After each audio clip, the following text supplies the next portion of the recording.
जो जेल के सेल थे ना वो कुछ इस तरीके के हुआ करते थे, यहाँ पे बंद नहीं करते थे, बंद होता था यहाँ से। इतनी हैवी ये कैसे कैसे इनको पनिशमेंट दी जाती थी, कैसे काम करवाते थे इन लोगों से। छोटी सी बस पीछे विंडो है और ये सामने डोर है। एक तो गर्मी में काम कराते थे, बदन पे पूरा छाला होता था। सावरकर जी को 50 साल का सजा देने का ये उस टाइम का ट्रिक है। 1998 में अप्रूव हो गया था। तो ये सामने आ चुका है भाई सेलुलर जेल। अभी हम इसको विजिट करेंगे, अंदर पूरा एक्सप्लोर करेंगे इसे। ये देखो, ये सिर्फ एक बिल्डिंग टाइप नहीं है, बट इसके अंदर एक काफ़ी हिस्टोरिकल चीज़ें हैं ऐसी जो काफ़ी सुन के आपको लगेगा शॉकिंग सा, पेनफुल सा। तो चलो भाई एंट्री करते हैं सेलुलर जेल के अंदर। ये है सेलुलर जेल, जिसे लोग काला पानी के नाम से जानते हैं। ब्रिटिश रूल के टाइम यहाँ भेजने का मतलब था इंसान को पूरी दुनिया से अलग कर देना। इस जगह का मतलब सिर्फ जेल नहीं था, बल्कि आइसोलेशन, पनिशमेंट और कंट्रोल का पूरा सिस्टम था, और यहाँ से वापस आना इम्पॉसिबल था। जब आप सेलुलर जेल के अंदर एंटर करते हैं, एंट्री के बाद लेफ्ट और राइट में आपको 2 रूम्स मिलते हैं और यहीं से पूरी कहानी शुरू होती है। सेलुलर जेल के अंदर एंटर करते ही पहला रूम आता है जहां पूरी हिस्ट्री डिटेल में समझाई गई है। यहाँ वॉल्स पे फोटोज और पैनल्स लगे हुए हैं जिनमें काला पानी का ट्रांसपोर्टेशन सिस्टम एक्सप्लेन किया गया है, कैसे प्रिजनर्स को मेनलैंड इंडिया से अंडमान लाया जाता था। इसी रूम में सेलुलर जेल का कंस्ट्रक्शन का प्रोसेस भी दिखाया गया है, अंडर कंस्ट्रक्शन फोटोज के साथ कैसे ये जेल बनाई गई और किस पर्पज से डिजाइन की गई। यहाँ life in the panel settlement के बारे में भी लिखा हुआ है। उस टाइम प्रिजनर्स की डेली लाइफ कैसी होती थी, रूल्स क्या थे और सिस्टम कैसे काम करता था। साथ ही हॉरर्स ऑफ सेलुलर जेल के सेक्शंस में पनिशमेंट सिस्टम और स्ट्रिक्ट डिसिप्लिन को एक्सप्लेन किया गया है। शॉर्ट में ये रूम पूरा कॉन्टेक्स्ट सेट करता है, जेल क्यों बनाई गई थी, कैसे चली और यहाँ रहना कैसा था। इसी रूम में सेलुलर जेल का स्ट्रक्चर मॉडल भी बना हुआ है, जिससे क्लियरली समझ में आता है कि ये जेल कैसे प्लान की गई थी। ये जेल रेडियल पैटर्न में बनी थी, बीच में एक सेंट्रल टावर था और उससे अलग अलग डायरेक्शंस में विंग्स बने हुए थे। इस डिजाइन का पर्पस था पूरा कंट्रोल करना। एक गार्ड एक जगह खड़े होकर कई सारे सेल्स को एक साथ देख सकता था। इस रूम में सिर्फ फोटोज नहीं है, यहाँ उस टाइम की ओरिजिनल चीजें भी रखी हुई हैं, जैसे कैदियों के कपड़े, गार्ड की यूनिफॉर्म्स, आयरन लॉक्स, चेन्स, नेक रिंग्स और पनिशमेंट से रिलेटेड जो भी टूल्स थे वो सब यहाँ पे रखे हुए हैं। यहाँ कुछ हिस्टोरिकल डॉक्यूमेंट्स भी दिखते हैं, जैसे ऑफिशियल पेपर्स, रिकॉर्ड्स, सिग्नेचर्स और बुक्स जो ब्रिटिश जेल सिस्टम को एक्सप्लेन करती हैं। और दूसरे रूम में और ज्यादा डिटेल इंफॉर्मेशन मिलती है। इस रूम में जापानीज ऑक्यूपेशन के टाइम का रिकॉर्ड भी है, जब अंडमान पर कंट्रोल चेंज हुआ था, और उन लोगों के रिकॉर्ड भी हैं जो सेलुलर जेल के अंदर टॉर्चर की वजह से शहीद हो गए थे। फ्रीडम फाइटर्स की फोटोज लगी हुई हैं, उनका नाम, उनका बैकग्राउंड और ये डिटेल है कि कौन, कहां और यहाँ पे किस वजह से भेजा गया था। यहाँ सिर्फ हिस्ट्री नहीं है, यहाँ सेक्रीफाइस के रिकॉर्ड है। सच बोलो तो ये पढ़ते हुए दिल काफी भारी हो जाता है। इस रूम में इतनी सारी फोटोज और डिटेल्स हैं कि पढ़ते पढ़ते इंसान इमोशनल हो जाता है। तब समझ में आता है कि आज हम जिस फ्रीडम में जी रहे हैं उसके पीछे कितना सेक्रीफाइस हुआ था। इसे सेलुलर जेल इसलिए कहा जाता था क्योंकि यहाँ सेलुलर सिस्टम फॉलो होता था। हर कैदी के लिए एक अलग सिंगल सेल बना था। सेल्स एक दूसरे के सामने बिल्कुल नहीं थे ताकि कैदी एक दूसरे को देख भी ना सके। सेलुलर जेल मेनलैंड इंडिया से बहुत दूर था, चारों तरफ समुंदर जो एक नेचुरल बैरियर था। उस टाइम ट्रांसपोर्ट और कम्युनिकेशन ऑलमोस्ट जीरो था। अगर कोई कैदी भागने का सोचता भी तो सी और डेंस फॉरेस्ट और अननोन टेरेन की वजह से वो बाहर नहीं जा सकता था, इसलिए यहाँ से एस्केप ऑलमोस्ट इम्पॉसिबल था। तो यहाँ पे मैं आपको दिखाता हूँ भाई कैसे कैसे इनको पनिशमेंट दी जाती थी, कैसे काम करवाते थे इन लोगों से। सेलुलर जेल में पनिशमेंट सिर्फ बंद कर देना नहीं था, दिन भर उनसे काम करवाया जाता था, जैसे कोल्हू से तेल निकलवाना, जहाँ बैल की जगह कैदियों से काम करवाया जाता था।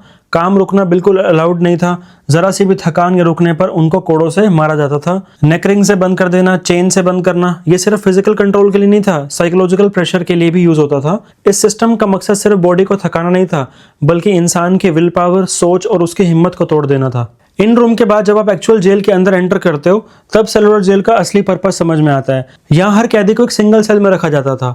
इतना एक्सट्रीम आइसोलेशन था कि बात करना तो दूर, एक दूसरे को देखना भी पॉसिबल नहीं था। सेल्स के बीच की दीवारें इतनी थिक थी ताकि एक सेल से दूसरे सेल तक आवाज बिल्कुल ना जा सके। सेलुलर जेल को इसलिए बनाया गया था ताकि आइसोलेशन, कंट्रोल और फियर से इंसान की सोच, विल पावर और हिम्मत को बिल्कुल तोड़ दिया जाए। इस पूरे सिस्टम का एम सिर्फ ये था कि इंसान को धीरे धीरे मेंटली ब्रेक डाउन कर देना। यहाँ सबसे बड़ी सजा सिर्फ मार नहीं थी, उनको भूख से तड़पा देना और अकेला कर देना था। कितना छोटा सेल बना हुआ। और एक चीज और देखो, यहाँ पे बंद नहीं करते थे, बंद होता था यहाँ से। इतनी हैवी ये इसका लैच है, बहुत भारी है। यहाँ पे इसको ऐसे लॉक कर दिया करते थे ताकि कोई खोलने का चांस ही ना बचे। अब लॉक यहाँ लगा नहीं हुआ है ना, कोई भी अंदर जो कैदी होगा वो खोल नहीं सकता। लॉकिंग सिस्टम भी इतना एडवांस था उस टाइम के हिसाब से, अंदर से कुंडी या हैंडल तक विजिबल नहीं होते थे। ये सेल्स इतने छोटे बना रखे हैं कि जो अंदर बंद होता था ना इसमें, वो कहीं किसी से बात नहीं कर सकता बाहर। छोटी सी बस पीछे विंडो है और ये सामने डोर है। साथ में कौन है क्या है किसी कोई बातचीत नहीं, मतलब बिल्कुल कटआउट हो जाना वैसा था। ऊपर भी ऐसे ही बना हुआ ऑलमोस्ट सब, कईयों ने अंदर अपनी स्टोरीज लिख दी, जिनके साथ जो जैसा हुआ वैसे उन्होंने अपना दीवारों पर लिख दिया। इन्हीं कंडीशंस के बीच वीर सावरकर जैसे फ्रीडम फाइटर्स भी यहाँ रहे। उन्हें अलग सेल में रखा गया था ऊपर की तरफ। बाहर जो पनिशमेंट और डिसिप्लिन होता था उसका इम्पैक्ट उन तक भी पहुंचता था। सालों के आइसोलेशन और प्रेशर के बाद भी उन्होंने आजादी का ख्याल छोड़ना मंजूर नहीं किया।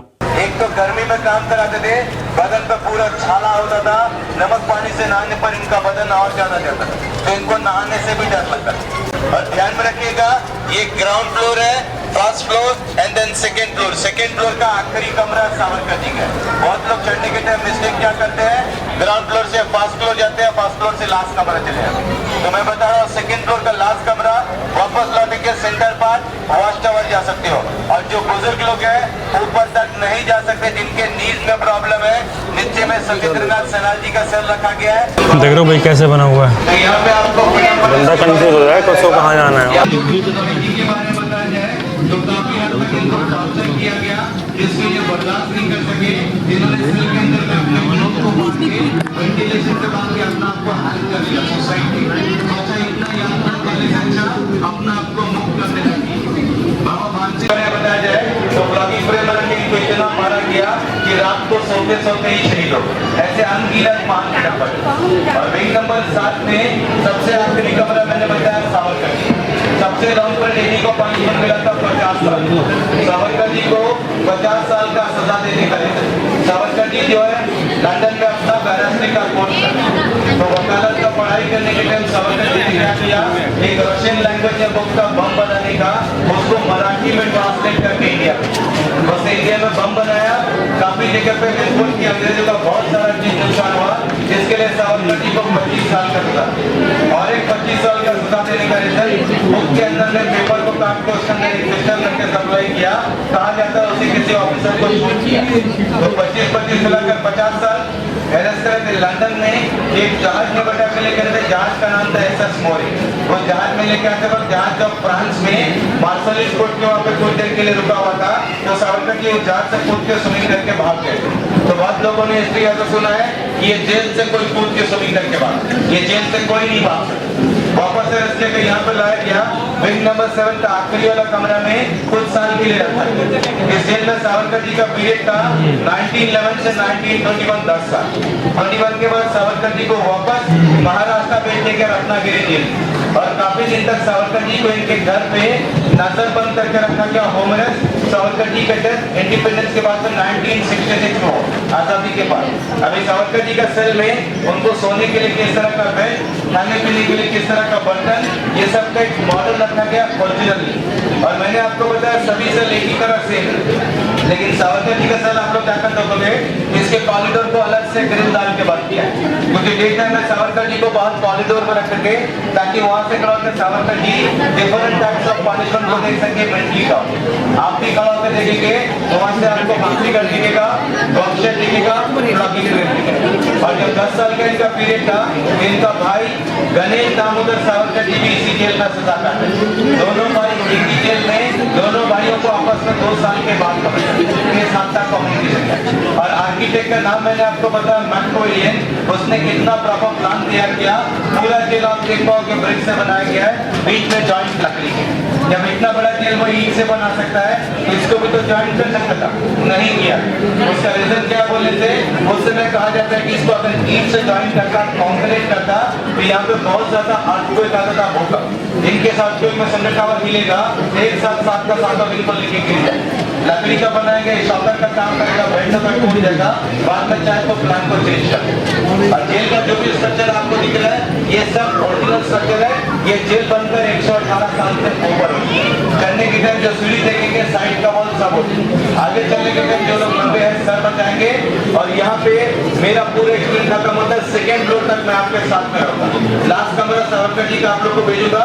लौटने के टाइम सेंटर पार्ट आप लोग खुद से ऊपर जाके फोटोग्राफी करके जब नीचे आए, ये सेंटर पार्ट में जेल का एक रेप्लिका मॉडल रखा है, जो wooden model of cellular jail है। Replica of cellular jail. देखो भाई, ये भाई कुछ इस तरीके का बना हुआ है सेलुलर जेल।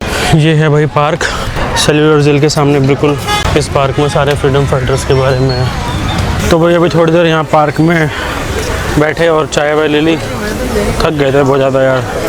तो बस थोड़ा स्नैक्स वगैरह खाया, नारियल पानी पिया और भेलपूड़ी खाई, चाय ली और टिकट्स अपनी आ चुकी हैं। अभी साथ जा रहे हैं वापस से शो के लिए, क्योंकि एक बार विजिट करके फिर बाहर आना पड़ता है। जो अंदर शो होता है ना, लाइट एंड साउंड शो, सामने लाइन लगी है बहुत बड़ी एंट्री की। अभी light and sound show start होने वाला है ना, 5:30 का टाइम। तो लाइट्स ऑन कर दी हैं भाई, सेलुलर जेल की, कितनी सुंदर लग रहा है देखो बाहर से अभी। तो अब हम एंटर कर रहे हैं भाई लाइट एंड साउंड शो के लिए। देखो आपको बैठना अपने सीट नंबर के हिसाब से ही है, ठीक है, चाहे आप थोड़ा पहले आओ थोड़ा बाद में आओ, तो ऐसा नहीं कि आपकी सीट चली जाएगी। सीट नंबर आपको असाइन हो जाएगा टिकट बुक होने के बाद। 300 रुपये की टिकट है यहाँ पे।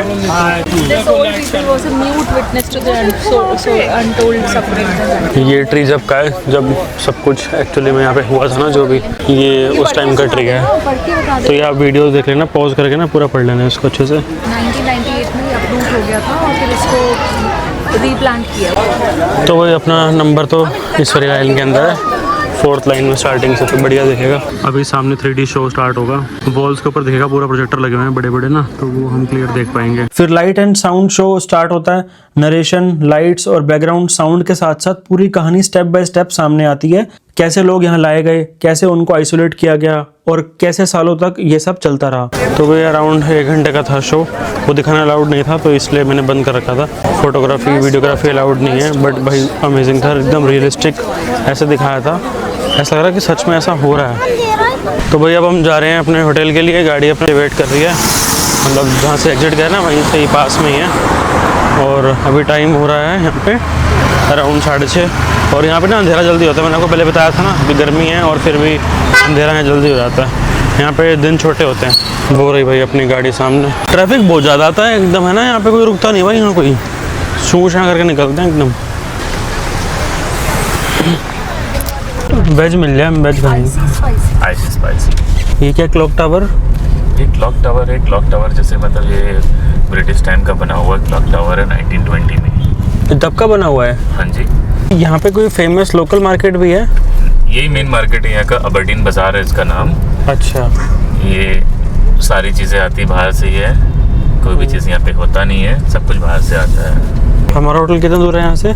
यहाँ से आपका होटल 1-1.5 किलोमीटर। यहाँ पे आप देखिए कोको रेस्टोरेंट भी है यहाँ पे, जैसे नॉन वेज दोनों मिलता है, भी अच्छा रहता है। जैसा डिलीशियस का खाना खाना वो बहुत बढ़िया लगा हमारे को। तो खाना बड़ा अच्छा है, बताओ। हाँ, हमने आज उसी का खाया था, बहुत अच्छा खाना था उसका। तो वैसा ही कुछ मतलब वो खाना क्या है, मतलब नहीं, वेज में आप अगर आप चाहते हैं, वेज में यहाँ पे बहुत कम ऑप्शंस है। वेज में यहाँ पे देखिए ये अन्नपूर्णा है करके है, एंड आपके होटल्स के पास में जैसे आइस स्पाइसी है, ये दोनों ही फेमस है। अगर आइस स्पाइसी नहीं जाना है, उससे थोड़ा से और 5 मिनट आप, आइस स्पाइसी आपके होटल से 5 मिनट से वॉकेबल है, वहाँ से और 5 मिनट वॉक करेंगे आपको दिल्ली वाला रेस्टोरेंट आपको मिल जाएगा। अच्छा। यहाँ पे देखिए मैं बताया तो 9:30 सारे होटल्स का लास्ट ऑर्डर होता है। ओह। तो आप अगर होटल अभी देखिए इस टाइम पे तो 6:30 बजे कोई डिनर करेगा नहीं। हाँ। आप एटलीस्ट आप एक होटल जाके रिफ्रेशन आपको करके अराउंड 8 o'clock आसपास निकल जाइएगा। 5:15 बजे सनसेट हो गया। आप उठेंगे, देखिए आप जैसे कल सुबह निकलेंगे, देखिए यहाँ पे मैक्सिमम 8 o'clock 8:30 सारे दुकानें खुल जाएगी। शाम होते तो वैसे ही बंद हो जाता है। ठीक है सर, कल मिलते हैं फिर।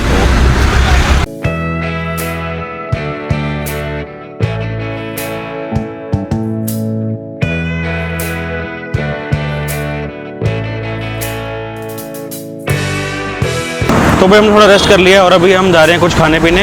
ये पास में मंदिर है, पहले यहीं तक जा रहे हैं, वो अपना होटल है, और ये पास में राधा कृष्ण मंदिर है, तो यहीं जा रहे हैं और उसके बाद हम कुछ खा पी लेंगे। यहाँ पे ना शॉप्स, रेस्टोरेंट, ये सब रात को जल्दी बंद होता है 9:30 के आसपास, और सुबह जल्दी ओपन होता है अराउंड 8:30 के आसपास। ये मंदिर है भाई, राधा कृष्ण मंदिर। एक बार अंदर हो आते हैं भाई, हम भी थोड़ा दर्शन कराते हैं। चलो हम भी दर्शन कर लेते हैं भाई, फिर चलेंगे कुछ खाने पीने। मंदिर तो बड़ा अच्छा बना रखा है भाई, कितनी मस्त खुशबू सी आ रही है यार।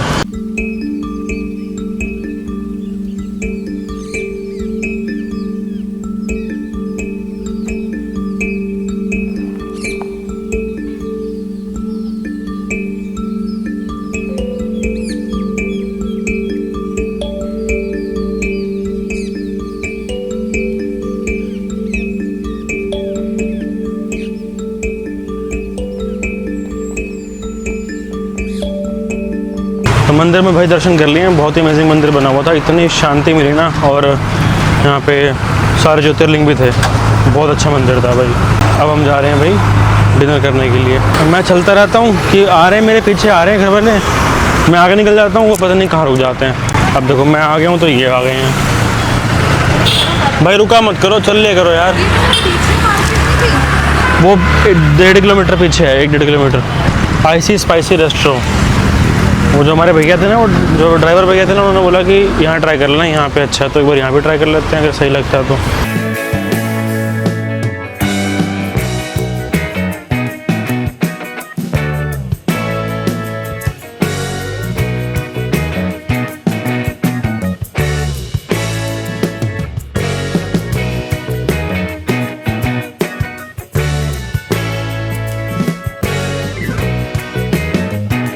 तो भाई डिनर अपना हो चुका है, होटल में पहुंच चुका हूं और भाई अब सोने की तैयारी। भाई कल हम निकलेंगे हैवलॉक के लिए, हम यहाँ से निकलेंगे अराउंड 10 AM। हमारी फेरी बुक है अराउंड 12:30 की, तो 1 घंटा पहले हमें वहाँ पहुँचना होगा, ठीक है। बाकी कल का प्लान जो भी होगा, कल हम क्या क्या कवर करेंगे मैं आपको नेक्स्ट वीडियो में बताता हूँ।